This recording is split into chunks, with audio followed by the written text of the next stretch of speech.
Hi, it's Margaret, and thank you for joining me today on the Gardening Me. In today's video, I'm planting a few new additions to my garden, a few plants that I picked up at my local horticultural society's annual plant sale. I also picked up a few bulbs because, of course, I'm not just a member of one horticultural society, but a few. And one of them had this amazing sale on bulbs that they used in the local park that they take care of, and then at the end of spring, beginning of summer, they dig up all the bulbs and they sell them as a fundraiser. Each bag was about $5, and I purchased 15 of them. And they each contained anywhere from 11 or so bulbs all the way up to 20 and sometimes even more. So, what a deal! Today, though, what I will be focusing on are the plants that I purchased at another local horticulture society sale. For all of these, I believe I paid a whopping total of $22. And I also had some additional gladiolus bulbs that aren't in this mix here that I'll be planting up separately. But what a bargain! As I get these in the ground, I'll be sharing some of the great reasons to join your local hort society. I'll also give a little bit of a rundown of each plant, and I'll share a few tips and cautions when it comes to buying plants from these types of sales. So the first ones I'm going to get into the ground here are these gorgeous hens and chicks. Now, I've seen ones exactly like this at garden centers, and they're often potted up individually nowadays, and they're anywhere from $3, $4, even $5 each. And these, how much did I pay? There's about 6 of them in that pot, $2. So what an amazing deal.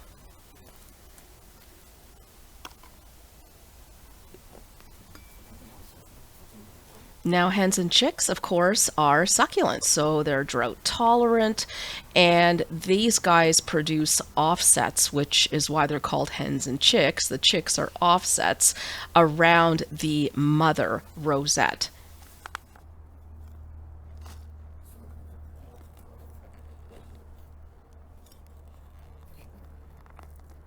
They're great for rock gardens, containers, or cracks in stone walls, and I think these are going to look great here with these rocks here I have on the edge.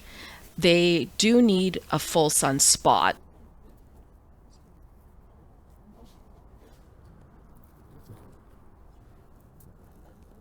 Now let's talk a little bit about the perks of a horticultural society membership. When you join your local hort society, one of the biggest benefits, for me anyhow, is the social aspect and that sense of community that you get. You get to meet other people that also love plants and gardening and love talking about plants and gardening as much as you do.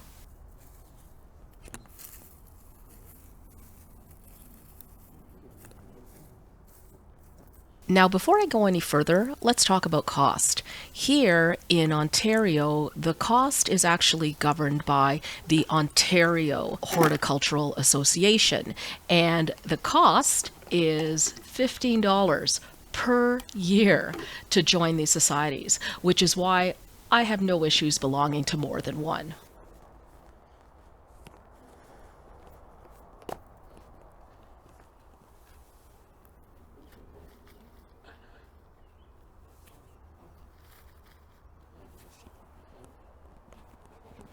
What I'm planting now is a little heuchera, and I love heuchera. I saw this guy kind of all by itself in amongst a bunch of other plants. I have no idea what variety it is, but I absolutely loved the coloration on it. So I decided to snap it up before somebody else did. Heucheras enjoy average garden soil, so not too wet, not too dry, and a part sun location. I would put them somewhere where they don't get that really harsh midday sun, but the late afternoon sun, early morning sun, and they'll be pretty happy. Most hort societies have meetings once a month, and they usually skip the couple of months during the summer because all us gardeners are super busy during that time. But otherwise, they do have these monthly meetings, and a lot of them will have special speakers talking about various different topics at these monthly meetings. In the past, these meetings were primarily in person, and Zoom presentations started during the pandemic, and I have to say it was a real game changer. The societies that I belong to do a mix of in person and Zoom, and especially over the winter when the weather is a little bit more unpredictable, it's really nice to have the option to stay home. I have one society that does both in person and Zoom at the same time, so you can either attend in person, or if you don't feel like going out that day or the weather is not to your liking, they will have that same presentation on Zoom. And I have another society that I belong to where they do it only Zoom in the winter months, primarily January and February. The other benefit that Zoom has brought is the ability to get speakers that are far away, speakers that you would otherwise not be able to get. In addition to that, you can also belong to horticultural societies that aren't necessarily near your area. I belong to one society that's in Toronto, and it would take me about an hour and a half to go to one of their meetings, but they do all of their meetings on Zoom.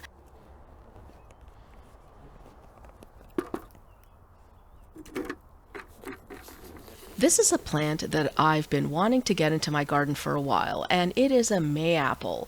It is a native, it's a woodland plant with large umbrella-like leaves. It spreads over time, not quickly but slowly, to form colonies, and it produces a single, kind of hidden white flower underneath the leaves. This one prefers moist, shady areas, and it is a spring ephemeral, and that means that it comes up in the spring, but then it dies back and goes dormant over the summer.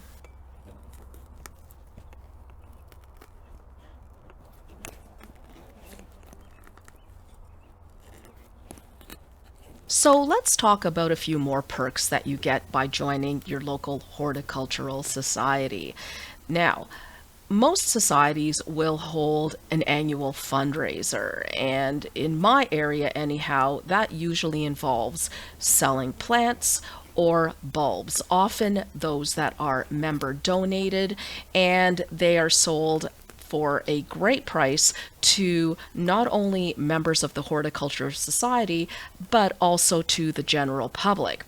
And that's where the perk comes in, because the perk is that as a member, you will often get first dibs or previews on these sales. So you kind of get the pick of the crop before it's opened up to the general public.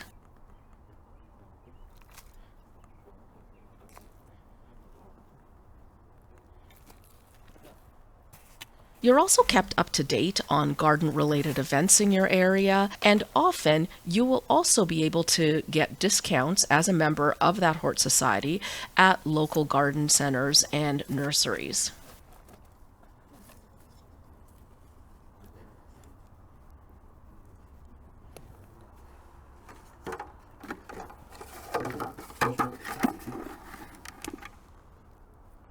Now, going back to the social aspect of horticultural societies, all of these societies are not for profit, and they are run through volunteers. So there are lots of opportunities to help out and volunteer, whether you're helping out with events, maintaining public gardens,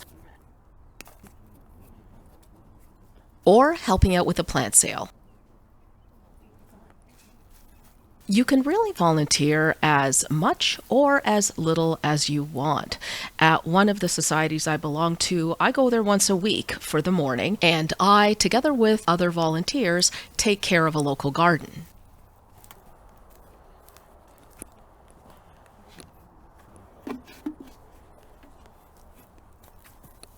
At another society I belong to, I only volunteer once a year, and I am a garden minder on their annual garden tour event.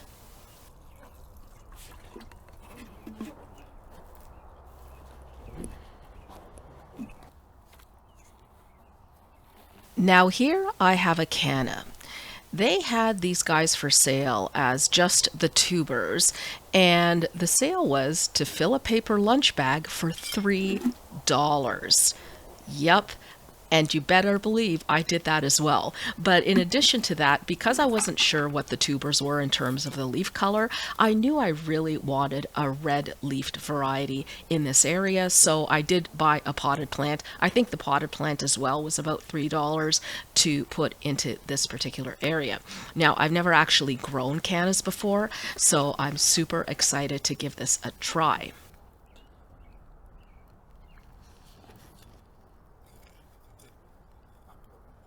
Now, a canna is a tender bulb, so I am going to have to dig this guy up in the fall if I want to keep it to the following year.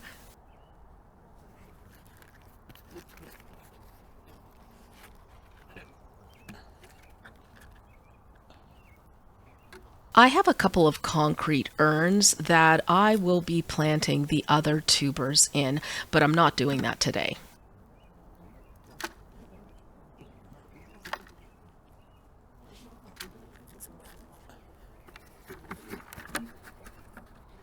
I mentioned the low cost of becoming a member of a horticultural society, and you get a lot of benefits for that annual fee.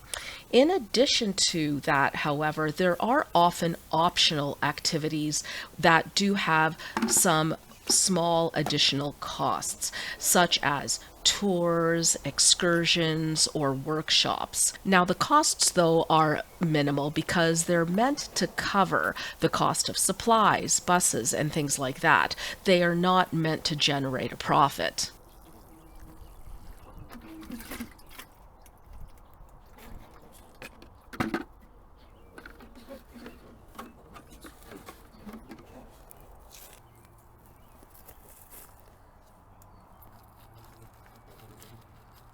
This next plant I'm going to put in the ground is a tiarella.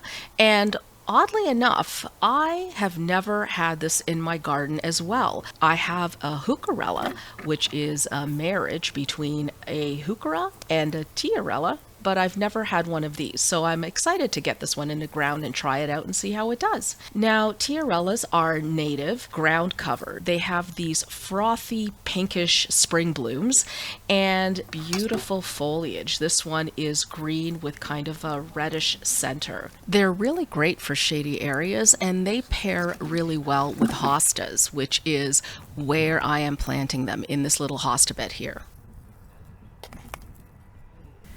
Now let's talk a little bit specifically about Horticultural Society plant sales.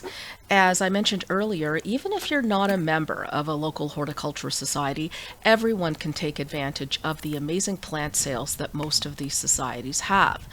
Now, because Hort Society members are usually plant geeks, you'll often find some unique, heirloom, or harder to find plants at these sales. And this is especially true when it comes to vegetables and native species. I grew and donated a ton of tomato and pepper varieties that you can really only get if you grow them yourself from seed, and you will never see them at a garden center. The one kind of issue, if you can call it that, at these plant sales is often there will only be one or two of a particular plant. And not a big deal for a person like me because I love testing out varieties and I often don't buy a ton of one particular variety anyway. Now, speaking of limited quantities, one of the big tips is to arrive right when the sale starts, or even a little bit earlier. That's when you'll usually see those hardcore plant people, and they're ready to snap up that gorgeous primula or the beautiful epimedium as soon as the doors open.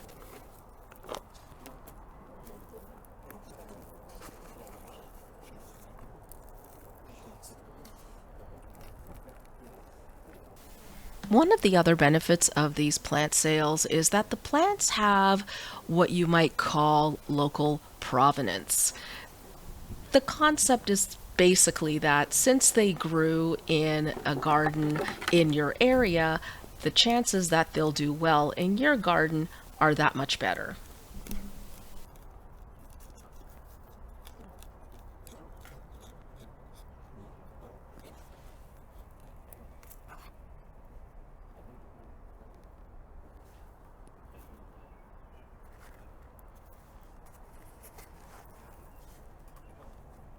I sort of goofed on these rather sad looking primulas here. These are a beautiful primula that has these gorgeous pale pink blooms. They're double blooms.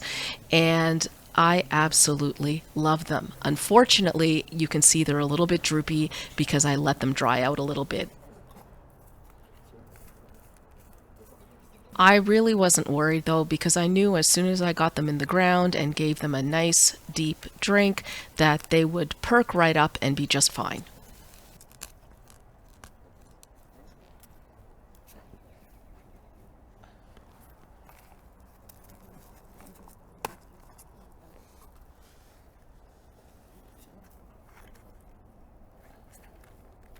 Now, I'm not exactly sure what variety these are, but they look very similar to a variety called Pretty Polly Soft Pink that are rated from around zone 4 to 10. And here I'm putting them in a spot that's on the north side of the house, and this area gets sun for a few hours during the day but is otherwise shady.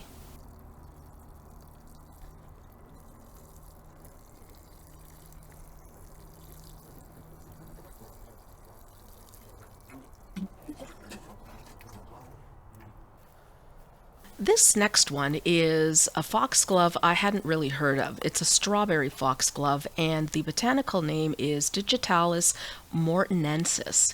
And it's a cross between the standard one we see, the Digitalis purpurea, and Digitalis grandiflora.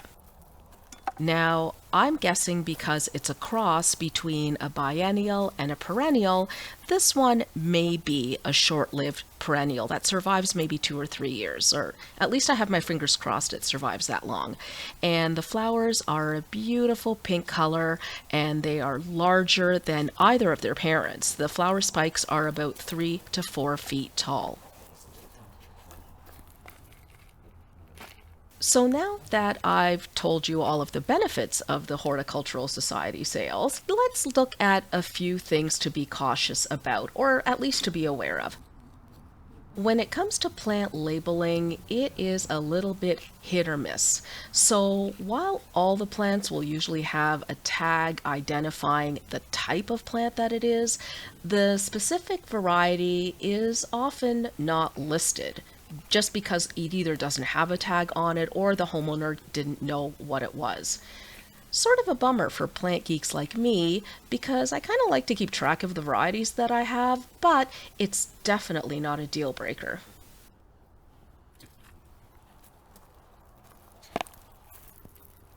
Now, most plants, as I mentioned, are member donated, so you may occasionally find overly vigorous or aggressive spreaders like chives, especially garlic chives, sweet woodruff, and just because it's a native plant, that doesn't really mean that it's well behaved. It's important to do your homework, just like when you're at a regular nursery.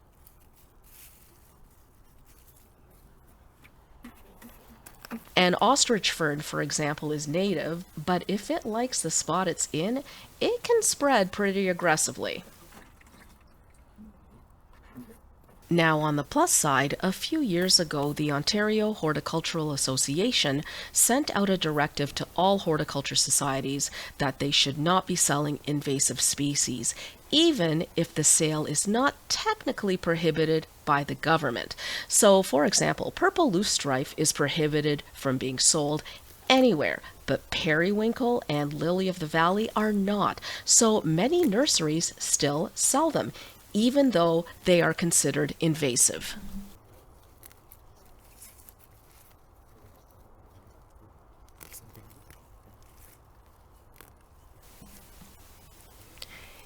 This little bed here has a lot of Rudbeckia that has self-sown all over the place, together with some hostas and some bleeding hearts. And by midsummer, it is just bursting with those Rudbeckia blooms. But I did want to get something that would come up in spring. So what I got for this bed was Arum italicum.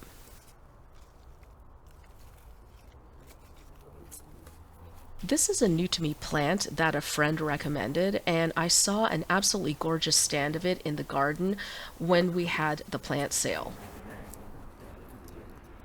So what I'm doing is I'm sort of cleaning up this bed a little bit and pulling out some of those self-seeded Rudbeckia seedlings and adding 3 arum plants. Now these plants don't look like much right now, but they are spring ephemerals. They come up in the spring.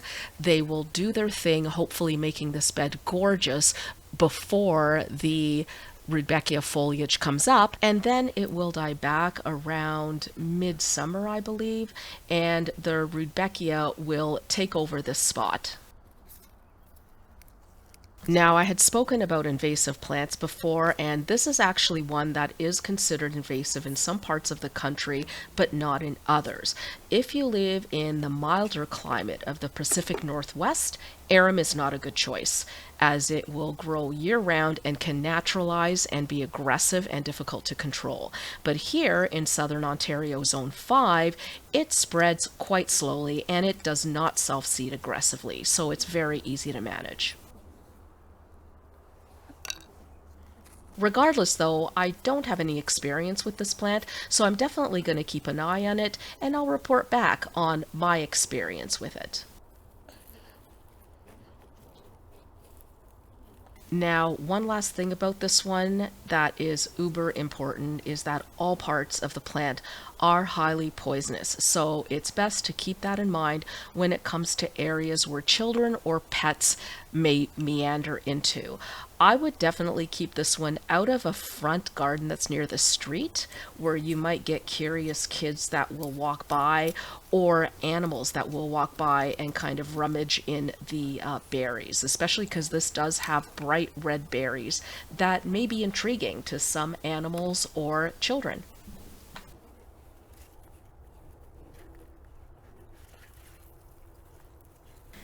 One other thing to be aware of at plant sales is you should really give the soil a good once over for weeds. Make sure there's nothing lurking in there.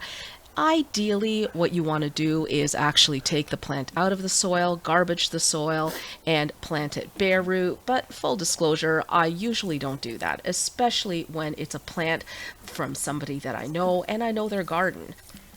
Something else to keep an eye out for is jumping worms. These guys are spreading, and this is another good reason to remove the soil, or at the very least, give it a good inspection before plonking it into your bed. So a few final tips. Arrive early for the best selection. Or another tip actually is the reverse. Get there a little bit later for last minute deals. Many of my local societies put everything down to half price during the last hour of the sale. Another tip is to bring your own boxes, trays, or bags. Plants will be in pots, but this will kind of keep the mess from getting all over your car. I'm currently a member of 5 different horticultural societies, 4 of which are within a 30-minute drive. Now, funny story, when I first joined the very first society, I thought that you could only join the Hort Society that covered the geographical area that you lived in. It took me several years before I realized that here in Ontario anyway, you can join any society you want, regardless of where you live. You pay your $15 and you're in. And each society is unique. They each offer things that the others don't. If you're not a member of your local horticultural society, I really encourage you to seek out one that's local to you and give it a go. And keep an eye out for those local plant sales. I bet you that you will not walk away empty-handed. Thanks so much for watching, and we'll see you next time. Bye!